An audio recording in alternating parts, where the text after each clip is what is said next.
Nec pour le groupe Les Républicains. Merci Madame la Présidente. Cette proposition de loi s'inspire d'une idée portée depuis longtemps par ATD Quart Monde, dont chacun sait ici le rôle majeur joué dans la lutte contre la pauvreté. Vous avez travaillé avec les grandes associations et le texte a été examiné par le Conseil économique, social et environnemental qui l'a approuvé en émettant néanmoins quelques réserves ou, comme vous le disiez, des conditions de réussite. Le texte vise à proposer des emplois qui seraient aujourd'hui non couverts à des personnes durablement privées d'emploi.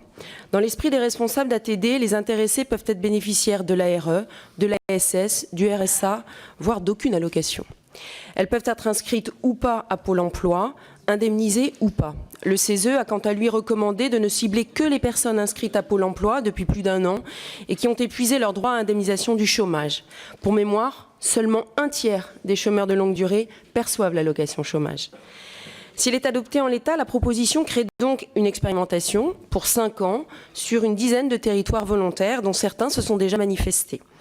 Si notre groupe Les Républicains est a priori favorable à cette initiative, il se pose quelques questions sur le type d'emploi proposé, sur le statut des employeurs, sur le financement du dispositif et sur sa gouvernance. S'agissant des emplois, ils sont censés être non couverts, mais ne pas se substituer à des emplois existants. Les responsables d'ATD insistent sur le fait qu'il s'agit d'emplois supplémentaires, qui ne sont pas proposés aujourd'hui, mais répondent à un besoin non satisfait, comme vous le disiez, d'utilité sociale. Pouvez-vous, monsieur le rapporteur, nous citer des exemples très concrets, étant entendu que les personnes embauchées s'engagent à poursuivre leur recherche d'emploi et à accepter les offres raisonnables d'emploi? Sur le statut des employeurs, il est question de créer des entreprises ad hoc ou de s'appuyer sur l'existant dès lors que ces entreprises relèvent de l'économie sociale et solidaire. Quel va être le rôle des entreprises d'insertion par l'activité économique, des associations ou encore des agences d'intérim spécialisées dans l'insertion? Comment ne pas concurrencer les emplois existants, notamment les CAE du secteur non marchand? De quel financement pourront-elles disposer? Mais je vais y revenir. Sur le statut des demandeurs d'emploi, ils signeront un CDI. Peut-il être à temps partiel, inférieur à 24 heures. D'après les responsables d'ATD, la rémunération de ces emplois conventionnés ne pourra être supérieure au SMIC, ce qui semble-t-il interpelle le CESE. De même que le Conseil insiste sur la nécessité de continuer à accompagner les personnes et de leur faire bénéficier de formations. Sur le financement global, dans le projet initial d'ATD, le Fonds zéro chômeur de longue durée devait permettre de mobiliser la dépense sociale économisée du fait de l'entrée en emploi des personnes embauchées, c'est-à-dire les allocations chômage et les minima sociaux. Il semblerait que le transfert effectif de cette non-dépense sociale vers le fonds soit inapplicable.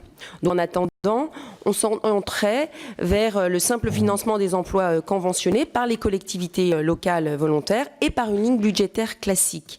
Les responsables d'ATD avaient espéré une traduction dans le projet de loi de finances 2016 par redéploiement des moyens dévolus aux contrats aidés pour financer les 500 premiers emplois de 2016. Mais le PLF a été voté hier sans ces moyens. Donc la loi, si elle est votée, n'est donc à ce stade pas financée. Enfin, 2 mots sur la gouvernance. Personnellement, je pense que cela pourra fonctionner à condition qu'en effet, l'initiative soit locale. Les comités locaux des micro-territoires piloteront l'expérimentation, identifieront les emplois utiles et recevront les candidats pour identifier leurs motivations et leurs compétences. En revanche, je m'interroge sur le pilotage national et territorial. Il est question d'une signature entre l'État, Pôle emploi, le Fonds national de l'aide au logement. Pourquoi le FNAL ? Et au niveau des territoires, il est question de convention avec les collectivités locales et de nouveau Pôle emploi et l'État. Attention à la superposition des structures. Au final, comme l'a exprimé un responsable d'ATD, cette proposition de loi n'est ni de droite ni de gauche. Elle vise à expérimenter une nouvelle approche pour lutter contre le chômage de longue durée qui concerne 2,5 millions de personnes dans notre pays. Le projet initial se voulait innovant, c'est-à-dire pas un énième dispositif d'emploi aidé qui pèse sur la dépense publique, mais des emplois considérés comme utiles, qui seraient adaptés aux besoins des territoires et dont le coût serait compensé par une économie de dépenses sociales. ATD a évalué à 15 000 € par personne et par an le coût de ce chômage longue durée.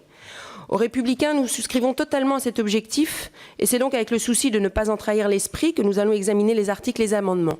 Juste un regret, nous allons examiner les amendements qui ont été rédigés par le Conseil d'État. Or, nous avons plutôt travaillé sur votre proposition de loi, monsieur le rapporteur. Et donc, aujourd'hui, on va découvrir les amendements.